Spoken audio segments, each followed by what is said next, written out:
아멘. 우리 자리에서 일어나서 하나님 말씀 듣겠습니다. 오늘 본문은 민수기 12장 1절에서 16절 말씀인데 봉독은 1절에서 3절까지만 하겠습니다. 민수기 12장 1절에서 3절 제가 봉독합니다.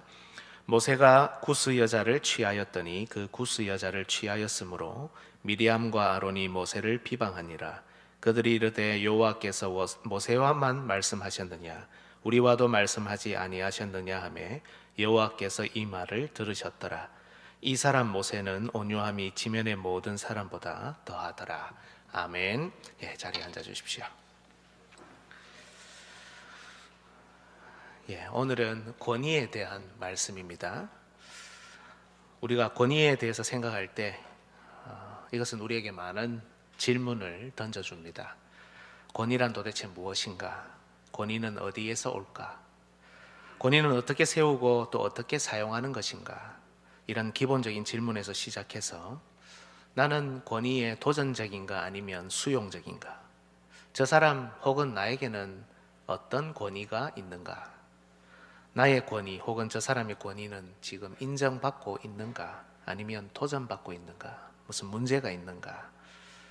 권위에 도전과 어떤 문제가 있다면 우리는 어떻게 해결할 수 있고 또 어떻게 해결해야 하는가라는 여러 가지 실제적인 질문으로도 발전합니다. 우리가 살아가는 이 세상을 보면 대체로 다른 사람의 권위에 대해서는 주로 거부하거나 적어도 굉장히 도전적이며 반대로 자신의 권위에 관해서는 주장하는 태도를 보이는 것이 일반적인 것 같습니다. 저도 예전에는 지금 이 시대가 그저 탈권위의 시대다 이 정도로만 생각을 했었습니다. 가장 가깝게는 가정에서의 부모의 권위, 그리고 학교에서의 교사의 권위, 공공질서를 유지하는 데 필요한 공권력의 권위, 이 세상 나라를 다스리는 데 필요한 권세자의 권위가 그저 무시되고 또 도전받고 있다, 탈권위의 시대다 이 정도만 생각을 했습니다. 하지만 이기적인 사고가 만연한 이 시대를 가만히 살펴보면 꼭 그렇지만은 않은 것 같습니다. 대부분의 일이 내로남불, 내가 하면 로맨스, 다른 사람이 하면 불륜. 근데 요즘 이 비슷한 신조어가 있다고 그래요. 시타비 이래가지고 나는 시비할 때 그 단어거든요. 나는 옳고 다른 사람은 틀렸다. 시타비, 나는 옳고 남은 틀리다. 이것을 그대로 권위에 적용해서 다른 사람 혹은 다른 집단의 권위에 대해서는 인정하지 않은데 자신 혹은 자기 집단의 권위는 주장하는 자세를 취하거나 다른 사람에 대해서는 굉장히 엄격하고 자신에 대해서는 관용하는 것이 일반적인 것 같습니다. 여러분, 교회는 어떻습니까? 사실 교회 역사를 보면 교회도 권위에 어떤 강조점이 있느냐에 따라서 심지어 교파가 나뉘어져 왔습니다. 우리 회중들의 전체에 권세가 있다, 이 권위가 있다, 이걸 강조하면 그게 회중교회입니다. 독립교회라고도 하고요. 어떤 교파에도 소속되지 않은 교회 혹은 침례교 이런 교회가 회중에게 권세가 있다고 봅니다. 장로회 회의에, 장로 한 사람이 아니라 장로의 회의에 권세가 있다, 권위가 있다라고 보는 교파가 장로교회, 개혁교회 이렇게 되겠죠. 반대로 목사나 감독 한 사람에게 권세가 있다 이렇게 보는 교회가 감독교회, 감리교회를 비롯한 감독교회가 되고요.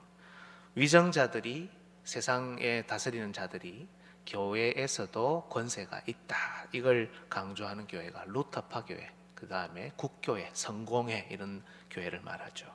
그리고 이 땅에서의 최고 권세는 모든 감독의 머리 중에 머리, 교황에게 있다. 이게 로마 가톨릭 교회입니다.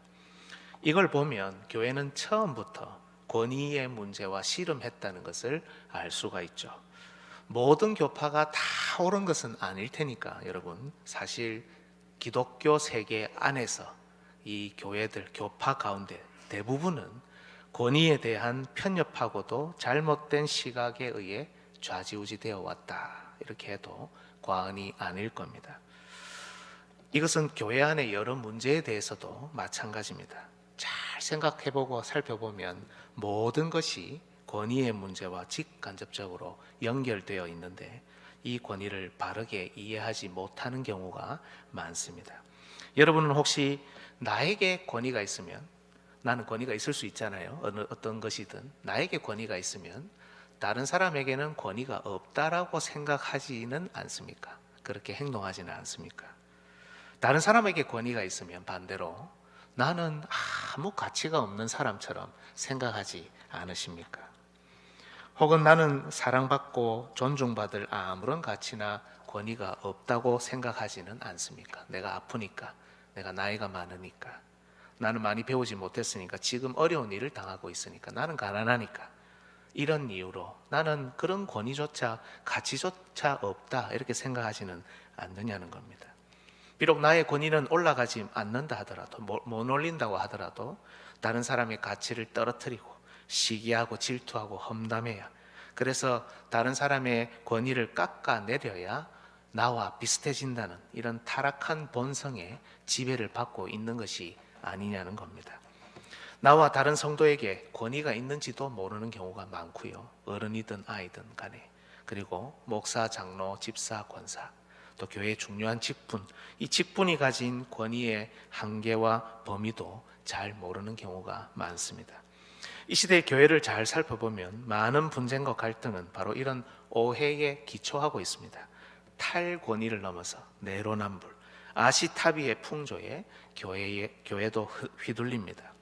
이런 가운데 오늘 우리는 본문을 대하고 있습니다. 오늘 본문에도 교회의 권위, 이 직분의 권위에 대한 도전이 있죠. 하나님께서 세우신 이스라엘의 지도자 모세의 권위에 그의 누나 미리암과 형 아론이 도전합니다. 즉 권위에 대한 도전은 예나 지금이나 존재했고 세상에서도 교회 안에서도 이것은 마찬가지입니다. 그러나 오늘 하나님께서는 이 도전에 단호하게 대응하시며 과거와 현재 모든 성도에게, 특히 오늘 이 시대를, 이 시간을 살아가는 우리에게 경계하게 하십니다. 권위를 오해하는 것이, 하나님께서 세우신 권위에 도전하는 것이 얼마나 하나님을 노엽게 하는 것인지를 알기를 원하신다는 겁니다. 오늘 말씀을 통해 그것이 어떤 것이든 하나님께서 세우신 권위를 존중할 수 있기를 원합니다. 함께 그것을 통해 하나님 나라를 움직이며 건실하게 세워갈 수 있는 우리 모두가 되어야 하겠습니다. 오늘 설교의 주제는 이것입니다. 우리 같이 한번 읽어보면 좋겠습니다. 시작. 우리는 하나님께서 세우신 권위를 존중해야 합니다. 예, 우리는 하나님께서 세우신 권위를 그 어떤 것이든 존중해야 한다는 겁니다. 대지는 첫 번째, 미리암과 아론의 권위에 대한 도전. 둘째, 권위의 창조자이신 하나님의 대응. 세 번째, 권위자인 모세의 중보. 그래서 세 종류의 사람이 또 하나님이 했던 내용들을 차례대로 살피는 시간을 가지겠습니다. 오늘은 첫 번째 되지만 설교합니다. 첫 번째, 미리암과 아론의 권위에 대한 도전입니다. 여러분, 사실 오늘 본문 1절은 우리를 당황스럽게 합니다. 1절을 한번 다시 보십시오. 같이 한번 읽어볼까요? 모세가 구스 여자를 취하였더니 그 구스 여자를 취하였으므로 미리암과 아론이 모세를 비방하니라. 여러분, 모세의 아내가 누굽니까? 모세의 아내가 누굽니까? 네, 우리 교회도 보라가 있습니다. 우리 교회도 보라가 있는데 모세의 아내는 십보라입니다. 그죠? 잘 아시죠? 그죠? 모세는 40세에 애굽 사람을 쳐 죽이고 도망 나와서 미디안 광야에 살 때 십보라와 결혼했습니다. 그리고 80세에 다시 애굽으로 돌아왔고 이스라엘을 데리고 출애굽하죠. 그리고 1차 목적지인 시내산에 80세에 도착합니다. 그동안 모세와 떨어져 지내던 십보라는 바로 이스라엘이 시내산에 도착하기 직전에 다시 모세에게로 옵니다. 그게 출애굽기 18장에 나옵니다. 모세의 아내는 십보라고, 지금 모세는 아내하고 같이 있는 거죠. 여러분 잘 아시는 대로 이스라엘은 시내산에서 약 1년을 머뭅니다. 그리고 그 머무는 기간 동안 가나안으로 갈 준비를 하게 되죠. 즉 오늘 본문 민수기 12장은 이스라엘이 이 준비 기간을 마치고 출발하고 난 바로 후에 일어난 일이니까 십보라가 다시 모세에게로 온 지 약 1년이 지나자 모세가 구스 여인과 결혼했다고 기록한 것처럼 보인다는 겁니다. 하나님 일한다고 실컷 기다려줬는데 다시 만나서 같이 산 지 이제 1년쯤 지났는데 가나안으로 가는 그 바쁜 길에 이 지금 행군하고 있잖아요. 그 바쁜 길에 뭐가 그리 급하다고 모세가 지금 다른 여자를 취했다는 겁니다. 야, 세상에 믿을 놈 하나도 없다더니 맞죠? 모세 이놈아도 똑같네. 남자는 다 별 수 없다. 평생 원수들이다. 그동안 그래 지 혼자 바쁘다 하면서 밖에 가서 사역한다고 막 돌아다니더니 가만 보니까 여자만 나오고 있었네. 그런 생각이 안 들겠습니까, 여러분? 시보라 입장에서는 오만 생각이 들 수 있는 그런 상황입니다. 그런데 여러분, 이걸 미리암과 아론이 비방하고 나섰으니 오히려 이들은 모세의 가정을 지키고 이제 좀 성공 이뤘다고 마치 곁길로 가려고 하는 모세를 지키는 훌륭한 역할을 하고 있는 것 아닙니까? 더 나아가 이스라엘 공동체 전체를 지키는 정의의 사도들이 아닙니까? 그런데 하나님께서는 이들을 지금 혼내고 계신다는 겁니다. 사실 여러분, 성경은 우리에게 모세의 가정생활에 대해서 많은 것을 알려주지 않습니다. 출애굽기 18장 이후에는 십보라에 대한 언급도 없습니다. 그리고 오늘 본문 이후에는 구스 여인에 대한 언급도 없습니다. 중요한 것은 하나님께서 모세가 구스 여자를 취했다는 이 결혼한 것에 대해 아무런 이의를 제기하지 않으셨다는 겁니다. 모세를 혼내지 않으십니다. 하나님은 언약과 약속을 중요하게 여기시는 분이잖아요. 가정의 안녕과 인류의 올바른 번성을 위해서 일부일처 제도를 마련하신 분 아닙니까? 그런데 이 상황에 하나님이 모세를 혼내지 않으신다는 겁니다. 그래서 여러분, 학자들은 이 구스 여인을 와의 이 결혼을 십보라가 죽은 후에, 그러니까 그 1년 사이에 뭔가 일이 있었다는 거죠. 십보라가 죽은 후에 모세가 재혼한 것으로 보거나, 아니면 어거스틴이나 칼빈 같은 유명한 신학자들은 모세의 아내가 이 모세가 취한 구스 여인이 십보라였을 것으로 추정하는 겁니다. 만약 이 구스 여인이 십보라라면 미리암과 아론은 여러분 바로 모세가 오래전에 했던 결혼을 지금 40년이 넘은 세월 지난 후에 지금 문제 삼고 있는 겁니다. 오늘 본문을 보면 구스 여자를 취하였더니 이렇게 이제 기록하고 있으니까 지금 결혼한 것으로 보이죠. 그죠? 그러나 실제 시제를 보면 완료형입니다. 그러니까 이미 했던 십보라와의 결혼을 갑자기 지금 비난하고 나선 겁니다. 하나님께서도 문제 삼지 않는 결혼을 말입니다. 그렇다면 이들은 왜 이런 비난을 시작하고 있을까요? 사실 모세의 결혼은 핑계거리였죠. 우리가 본문을 읽어서 잘 압니다마는 진짜 비방하려고 했던 것은 따로 있었습니다. 그게 뭐냐? 바로 선지자로서의 모세의 직분적인 권위입니다. 2절을 다시 한번 보십시오. 같이 한번 읽어보겠습니다. 그들이 이르되 여호와께서 모세와만 말씀하셨느냐 우리와도 말씀하지 아니하셨느냐 하매 여호와께서 이 말을 들으셨더라. 아멘. 이것이 왜 선지자로서의 모세의 직분적인 권위를 비방하는 것입니까? 선지자는 하나님으로부터 말씀을 받아 백성들에게 전하는 구약의 직분이기 때문입니다. 여호와께서 모세와만 말씀하셨느냐, 우리와도 말씀하지 않으셨느냐, 이게 선지자에 대한 도전이라는 겁니다. 선지자는 하나님의 말씀을 받아서 백성에게 전하는 사람이기 때문에 하나님하고 말을 했느냐 안 했느냐, 그게 굉장히 중요한 겁니다. 따라서 여러분, 이 구절에서 우리는 모세뿐 아니라 미리암과 아론도 선지자였다는 것을 알 수 있습니다.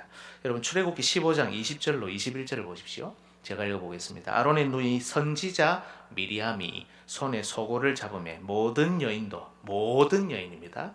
그를 따라 나오며 소고를 잡고 춤추니 미리암이 그들에게 화답하여 이르되 너희는 여호와를 찬송하라. 그는 높고 영화로우시며 말과 그 탄자를 바다에 던지셨음이로다 하였더라. 아멘. 과연 미리암은 자신이 말한 것처럼 자신도 선지자였습니다. 모든 여인을 이끌고 그들과 함께 계시의 말씀을 노래하며 선포한 선지자였습니다. 영향력이 있었다는 겁니다. 모든 여인, 이스라엘의 반은 미리암을 따를 수 있는 그런 위치에 있는 사람이었다는 겁니다.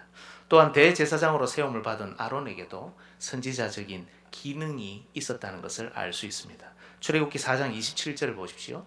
여호와께서 아론에게 이르시되 말씀하시되, 그죠? 말씀하지 않으셨느냐 그랬으니까 여호와께서 말씀하셨으니 아론은 다른 사람보다는 더 특별한 직분은 은사가 있는 선지자였다는 겁니다. 광야에 가서 모세를 맞으라 하시며 그가 가서 산에서 하나님의 산에서 모세를 만나 그에게 입맞추니 30절 보십시오. 아론이 여호와께서 모세에게 이르신 모든 말씀을 전하고 그 백성 앞에서 이적을 행하니 선지자였다는 겁니다.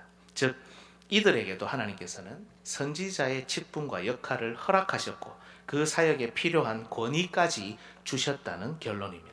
그들의 권위가 적지 않았습니다. 제법 큰 권위였습니다.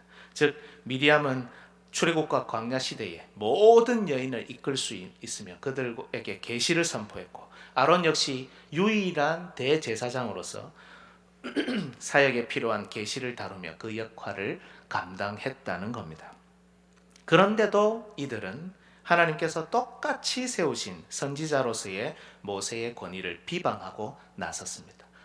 형제를 비방한 것을 넘어서서 동료를 비방하고 있는 거죠. 여러분 여기 비방이라는 말은 뒤에서 험담하는 정도를 의미하지 않습니다. 이 단어는 강조형입니다. 그러니까 모세를 향해서 강하게 뒤에서 수근거린 게 아니고 모세를 향해서 강하게 비방하고 나섰다는 뜻입니다. 많은 사람 앞에서 그의 결혼 문제를 빌미삼아 공적으로 모세를 비난했고 모세가 선지자의 자격이 없다고 공격한 것입니다. 이들은 왜 갑자기 이제 와서 그의 선지자직을 그 권위를 공격하고 있을까? 오늘 본문 앞 11장을 한번 볼까요? 민수기 11장 24절에서 25절입니다. 같이 한번 읽어보겠습니다. 모세가 나가서 여호와의 말씀을 백성에게 알리고 백성의 장로 70인을 모아 장막에 둘러 세우매 여호와께서 구름 가운데 강림하사 모세에게 말씀하시고 그에게 임한 영을 70 장로에게도 임하게 하시니 영이 임하신 때에 그들이 예언을 하다가 다시는 하지 아니하였더라. 이게 무슨 말일까? 모세에게 임한 하나님의 영을 모세가 말씀을 전하고 알리고 난 그 직후에 이스라엘의 70 장로에게도 하나님이 임하게 하셨다는 내용이죠. 이게 선지자직에 대한 것들입니다. 놀랍게도 하나님께서는 비록 일시적이긴 했지만 모세를 통해 다른 사람을 선지자로 그 순간에 살짝 사용하시기까지 했다는 겁니다. 모세가 이스라엘을 인도하여 출애굽했고 광야에서 물도 내고 그런 기적들을 베풀기도 했을 뿐만 아니라 이제는 하나님의 영도 모세를 통해 움직인다는 겁니다. 오직 이스라엘 전체의 중보자 모세를 통해 이스라엘은 영적인 유익을 누리고 그가 선포하는 하나님의 말씀을 통해 직분자가 세워지고 이스라엘 전체의 이런 영적인 흐름이 그의 중보 사역에 계속 더 무겁게 달려있게 됐다는 겁니다. 바로 하나님께서 모세를 이스라엘 전체를 위한 선지자로 사용하고 계셨다는 것입니다. 다시 말하면 여러분 똑같은 선지자처럼 보이지만 하나님께서는 모세의 권위를 더 높이셨습니다. 이는 하나님께서 미리암과 아론에게 대답하신 내용에도 그대로 드러납니다. 오늘 읽지는 않았지만 6절에서 8절을 한번 보십시오. 제가 읽어보겠습니다. 이르시되 내 말을 들으라. 너희 중에 선지자가 있으면 나 여호와가 환상으로 나를 그에게 알리기도 하고 꿈으로도 그와 말하기도 하거니와 내 종 모세와는 그렇지 아니하니 그는 내 온 집에 충성함이라. 그와는 내가 대면하여 명백히 말하고 은밀한 말로 하지 아니하며 그는 또 여호와의 형상을 보거늘 너희가 어찌하여 내 종 모세 비방하기를 두려워하지 아니하느냐. 여기 꿈과 환상은 하나님의 계시를 드러내는 구약시대의 방식이었죠. 그죠? 그런데 그렇게 선지자에게 하나님의 뜻을 알리시기도 하지만 내 종 모세는 다르다. 내 종 모세는 얼굴 보고 대면하여 그죠? 은밀한 말로 안 하고 명백하게 알려주고 가르치고 대화하고 논의하고 그렇게 한다는 겁니다. 같은 선지자 중에서도 역할에 따라 사역 범위에 따라 그 권위의 차이가 있다는 겁니다. 미리암과 아론도 물론 중요한 선지자입니다. 그 권위도 적지 않습니다. 하지만 그들은 이스라엘 전체를 위한 선지자가 아닙니다. 그래서 그들에게는 하나님께서 대면하여 말씀하실 필요가 없었던 것이죠. 그들에게는 환상이나 꿈, 보다 덜 정확하고 덜 확실한 방법으로도 충분했다는 겁니다. 하지만 모세는 다릅니다. 그는 온 집에 충성하는 그의 하나님의 종 선지자였습니다. 히브리서 3장 5절 한번 보실까요? 같이 한번 읽어보겠습니다. 또한 모세는 장래에 말할 것을 증언하기 위하여 하나님의 온 집에서 종으로 신실하였고, 그죠? 하나님의 온 집에서, 이스라엘 전체를 말하죠. 하나님의 온 집에서 종으로 신실하였고, 미리암과 아론은 그 정도 역할의 선지자는 아니었다는 겁니다. 모세에게 주어진 사명과 역할이 더 컸기 때문에 하나님은 모세를 대면하여 보셨고 친구처럼 대화했으며 무엇이든 명백한 말로 서로 의논하셨던 것입니다. 즉 미리암과 아론은 하나님께서 모세를 특별하게 사용하시는 것을 못마땅하게 여겼습니다. 그래도 내가 이 여인들 이스라엘의 반을 내가 대표하는데 그럴만하지 않습니까, 여러분? 이스라엘의 반이 나를 따르는데요. 모세 지가 뭐라고? 그래도 내가 여호와의 불을 일으켰던, 지난번에 한번 살폈죠. 아론이 축복하니까 여호와의 불이 확 내려와가지고 재물을 사르는, 내가 여호와의 불을 일으킨 그런 대제사장인데 모세는 우리 동생이잖아. 그래서 이들은 하나님께서 세우신 선지자의 자격에 구스 여인과는 결혼해서는 안 된다라는 자신들이 만든 요건을 추가해서 선지자로서의 모세의 자격에 공개적으로 흠집을 내기 시작했고 결국 선지자로서의 그의 권위에 도전했던 겁니다. 사랑하는 여러분, 이들의 비방은 어디에서 출발합니까? 비교에서 출발합니다. 하나님께서 자신에게 주신 것이 다른 사람의 것보다 그 가치와 권위가 더 적다는 생각 때문입니다. 결국 감사와 찬양과 영광을 돌려야 할 하나님께서 주신 이 은혜의 선물을 원망의 대상으로 삼고 불평하는 정당성으로 삼았습니다. 여러분이 하나님 같으면 기분이 좋겠습니까? 나쁘겠습니까? 이들의 비방은 여러분 또한 자신들이 가진 권위의 범위와 한계를 오해하는 것에서 출발했습니다. 여인들을 대표하느냐, 이스라엘 전체를 대표하느냐. 아무리 여인들을 대표하는 것이 크고 큰 중요한 일이라 할지라도 이스라엘 전체를 대표하는 것과는 비교할 수가 없죠.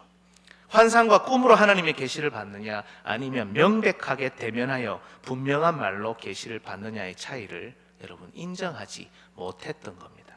자신에게 주어진 것을 부풀리고 반대로 다른 사람에게 주어진 것은 깎아내렸습니다. 이들의 비방은 또한 동생이라는 존재는 자기들보다 더 큰 사명을 맡아서는 안 된다, 이런 세속적인 관점에서 출발합니다. 하나님 나라에서도 믿음과는 상관없이 혈육의 순서가 지켜져야 한다는 생각입니다. 가인이 걸었던 길입니다. 이스마엘이 걸었던 길입니다. 에서가 실패했던 길입니다. 이걸 미리암과 아론도 똑같이 걷고 있습니다.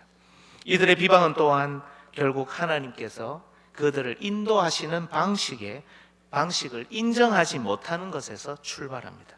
다른 사람은 나보다 더 중요한 역할을 할 수 없다. 저 사람은 하나님의 도구가 될 수 없다. 또 되어서도 안 된다. 오직 나만 이 일을 할 수 있다. 나는 옳고 저 사람은 틀렸다. 아시타비. 신조 사자성어를 합니다. 아시타비. 나는 옳고 저 사람은 틀렸다. 이런 사고에서 시작한 겁니다. 그래서 이들은 분쟁과 갈등을 일으켰고 모세에게 싸움을 걸었으며 연약한 이스라엘 백성들에게 악영향을 끼쳤습니다. 민수기 16장에 가면, 오늘 본문 12장이잖아요. 16장에 가면 또 다른 반역 사건이 등장하는데요. 여러분 잘 읽어보시면 훨씬 많은 사람이 가담해서 모세와 아론이 가진 왕과 제사장의 직분에 대하여 도전하는 것을 볼 수 있습니다. 한번 물꼬를 튀어놓으니까 더 많은 사람이 가담해서 온갖 종류의 직분, 모든 종류의 직분에 대해서 다 도전하고 나서는 것을 성경이 우리에게 보여줍니다.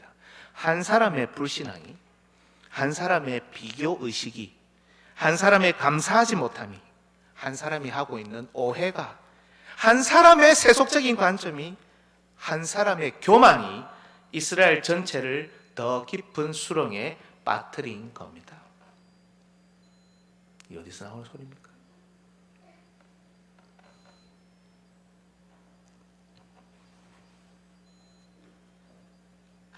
네. 안 꺼질 것 같아서 끄고 하려고 물어본 겁니다. 어디까지 했죠? 네. 네, 한 사람의 이게 이스라엘 전체를 더 깊은 수렁으로 빠뜨린 겁니다.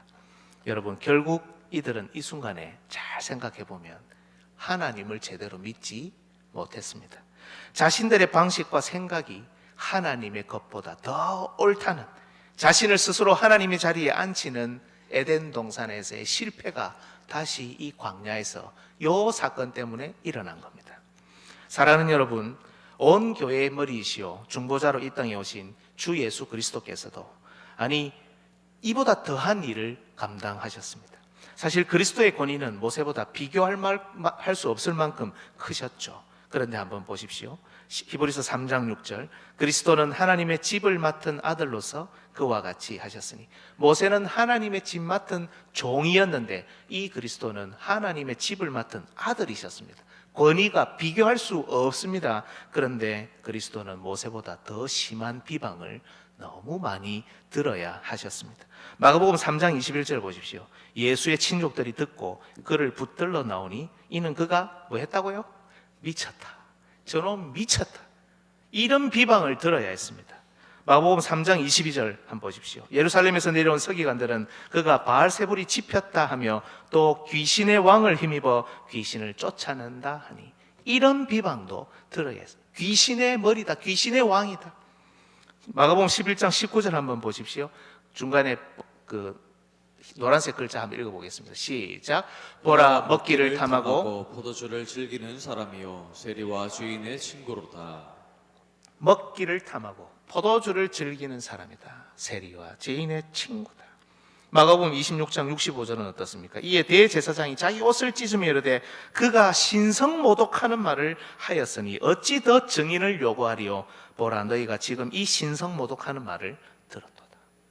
하나님의 아들로 오신 예수님이 하나님을 모독하고 있다고, 이런 비방까지 들어야 했습니다. 누가복음 23장 2절은 어떻습니까? 고발하여 이르되 우리가 이 사람을 보매 우리 백성을 미혹하고 가이사에게 세금 바치는 것을 금하며 자칭 왕 그리스도라 하더이다. 우리 백성을 미혹하러 온 분으로, 가이사에게 세금 바치는 것은 가이사의 것은 가이사에게 하신 거 알고 있죠. 그런데 세금도 바치지 못하게 하는 분으로, 이런 비방을 들어야 했습니다. 그런데 결국 이 모든 비방을 통해 유대인들이 예수님을 공격한 것은 이런 하나하나의 문제가 아니라 우리의 유일한 중보자이신 예수 그리스도의 권위입니다. 하나님께서 그들에게 주셨던 언약의 특권, 하나님께서 유대인들에게 주셨던 영적인 선물, 이 감사의 항목들을 가지고 하나님께 감사와 찬양과 영광을 올려드려야 할 이 내용들을 가지고 그리스도의 중보자 되심을 비방하고 공격하는 근거와 도구로 삼았던 겁니다. 여러분, 이런 일은 오늘날의 우리와는 상관이 없습니까? 물론 이 시대 교회 안에는 더 큰 권위, 더 큰 권세는 없습니다. 오직 모든 권세와 모든 권위는 그리스도께만 있기 때문이죠. 여러분, 착각하시면 안 됩니다. 우리 목사들, 우리 장로님들, 우리 직분자들도 여러분 착각하시면 안 됩니다. 목사도 목사의 직무에서 오는 권위만 있을 뿐, 장로도 장로의 직무에서 오는 권위만 있을 뿐, 성도도 성도의 의무와 직무에서 오는 권위만 있을 뿐, 어른들도 어른의 역할과 기능에서 오는 권위만 있을 뿐, 아이들도 아이들의 역할과 기능에서 오는, 없는 것처럼 보이지만 그 권위가 있을 뿐, 모든 힘과 능력, 교회 안의 모든 권위와 권세, 모든 파워는 오직 주 예수 그리스도께 있습니다. 오직 하나님의 말씀에만 권위가 있다는 겁니다. 그러나 여러분, 눈을 뜨고 잘 보십시오. 많은 성도와 직분자가 서로를 비교합니다. 많은 신자들이 하나님께서 자신에게 주신 것에 감사하지 못합니다. 많은 사람들이 권위를 지금도 오해하고 있습니다. 목사가 제일 높고 그 다음 장로가 그 다음 높고 집사 권사가 그 다음이고 나는 저 밑에 있다. 그러니까 자꾸 되려고 하는 거죠. 많은 사람이 권위를 오해합니다. 지금도 많은 이들이 하나님께서 우리를 인도하시는 방식에 이의를 제기합니다. 하나님, 이거는 틀리지 않았습니까? 이렇게 말입니다. 지금도 잘 생각해 보면 많은 성도가 하나님을 제대로 믿지 않습니다. 하나님께서 주신 직분이, 하나님께서 주신 은혜가, 하나님께서 주신 우리에게 주신 물질이, 하나님께서 우리에게 주신 관심, 좋은 시각과 판단이 다른 사람을 비방하고 다른 사람을 깎아내리고 서로 시기하고 질투하며 원망하고 불평하는 도구로, 그것을 위해 논리를 쌓아가고 근거를 만드는 장치로 하나님께서 주신 이 선물들을 사용하고 있다는 겁니다. 살아계신 하나님의 교회가 권위를 제대로 사용하지 못해 몸살을 앓고 있습니다. 우리 주 예수 그리스도의 권위, 하나님 말씀의 권세, 하나님께서 교회를 인도하시는 방식이 온전히 충만하고 가득해야 할 이 교회에 사람의 목소리, 사람의 방식, 사람의 온갖 더러운 권위가 가득 차려고 하고 있는 시대가 바로 이 시대라는 겁니다. 여러분, 이때 우리가 들어야 할 오늘 본문의 하나님의 말씀을 보십시오. 3절이죠. 같이 한번 읽어볼까요? 시작. 이 사람 모세는 온유함이 지면의 모든 사람보다 더하더라. 이 사람 모세는 온유함이 지면의 모든 사람보다 더하더라. 여러분, 우리 주 예수님께서도 이렇게 말씀하셨죠. 마태복음 11장 28절 29절, 우리가 좋아하는 말씀입니다. 수고하고 무거운 짐진 자들아 다 내게로 오라, 내가 너희를 쉬게 하리라. 아멘. 감사합니다. 하나님, 예수 그리스도께서 우리를 쉬게 해주시는군요. 근데 뭐라고 합니까? 그 다음에 나는 마음이 온유하고 겸손하니 나의 멍에를 베고 내게 배우라. 그리하면 너희 마음이 쉼을 얻으리니. 나는 마음이 온유하고 겸손하니 멍에를 메고 내게 배우라. 그리하면 너희 마음이 쉼을 얻으리니. 이 사람 모세는 이 권위자들이, 예수님도 권위자고 모세도 권위자고, 이 권위자들이 가장 높은 권위를 신구약의 교회에서 가지고 있었던 이들도 그 온유함이 지면의 모든 사람보다 더하더라. 나는 마음이 온유하고 겸손하니 나에게 와서 배우라. 그리하면 너희 마음이 쉼을 얻으리니. 여러분, 우리는 배우지 못하는 사람들입니까? 예수님께서도 가르치지 못하실 정도, 그런 정도의 사람들이 우리입니까? 온유한 마음, 그딴 건 개나 돼지한테나 줘버리고, 우리는 우리 기분 내키는 대로, 우리 생각대로 평생을 비방하고 갈등하고 다른 사람의 권위와 가치를 깎아내려야, 그래야 속이 시원한 그 정도 사람들밖에 안 됩니까? 그렇게만 살아야 하는 사람들입니까? 오늘 하나님은 그게 아니라고 말씀하시는 겁니다, 여러분. 애타는 심정으로 3,500년 전에 있었던 사건을 기록으로 남겨 우리 손에 전해주시면서까지 우리가 이 사실을 거울로 삼아 경계하기를 원하신다는 겁니다. 나는 마음이 온유하고 겸손하니 이 사람 모세는 온유함이 지면의 모든 사람보다 더하더라. 여러분, 하나님께서 주신 것에 감사하십시오. 나 자신의 가치와 권위뿐 아니라 다른 사람에게도 가치와 권위가 있다는 것을 인정하며 하나님께서 우리를 인도하시는 방식에 순종하고 하나님을 더 잘 믿는 우리 모두가 되시기를 주님의 이름으로 축복합니다. 아멘. 여러분, 잠시 이제 봉헌 시간인데요. 지난주에 말씀드린 대로 예전에는 어떻게 성경헌금을 작성했는지 모르겠습니다만 하나 부탁드릴 것은 이 일이 여러분에게 부담으로 작용하지 않으셨으면 좋겠습니다. 우리 교회는 장학헌금도 작성을 해야 되고요, 구제헌금도 있고요, 또 여러 가지 헌금들이 있습니다. 부담이 조금 될 수는 있지만, 그러나 오늘 집사님 기도하셨던 대로 교회의 사명 중에 하나인 선교는 우리가 협력하지 않으면 해나갈 수 없습니다. 그래서 내가 할 수 있는 부분, 우리 가정이 감당할 수 있겠다, 부담스럽지 않은 선에서 그렇게 해주시면 좋겠고, 혹시 지난 주간에 이 작정서를 미리 준비하지 못하신 분이 있을 수 있습니다. 그래서 혹시 손을 들어주시면 우리 교역자들이 볼펜을 나눠드릴 테니까 잠시 우리가 작정하고 기도하고 헌금하는 시간을 가지면 좋겠습니다. 한번 다니면서 지금 혹시 필요하신 분 한번 연락 주시고 손을 들어 표해 주시고요.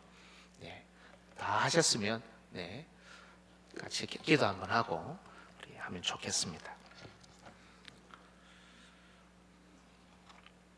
네. 그리고 이 작정서는 지금 꼭 다 내셔야 되는 건 아닙니다. 아직 마음의 준비가 안 되셨을 수도 있고 기도하는 중에 계시는 분도 있을 수 있기 때문에 12월 한 달간 이렇게 받도록 하겠습니다. 우리 볼펜이 더 필요하신 분 없으시면 우리 기도하고 우리 작정서를 하나님께 드리겠습니다. 하나님 감사합니다. 오늘도 부족한 저희들을 부르시고 사용하셔서 하나님 나라의 동력자로 권위자로 세우시는 은혜 감사합니다.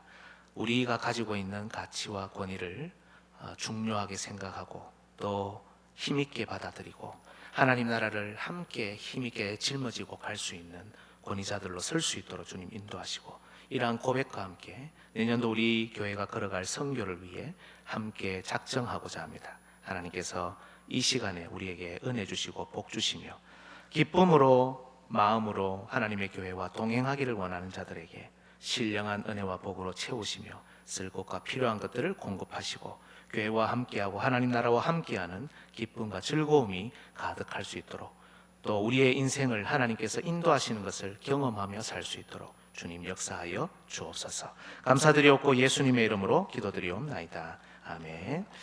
네, 우리 찬송 부르면서 준비하시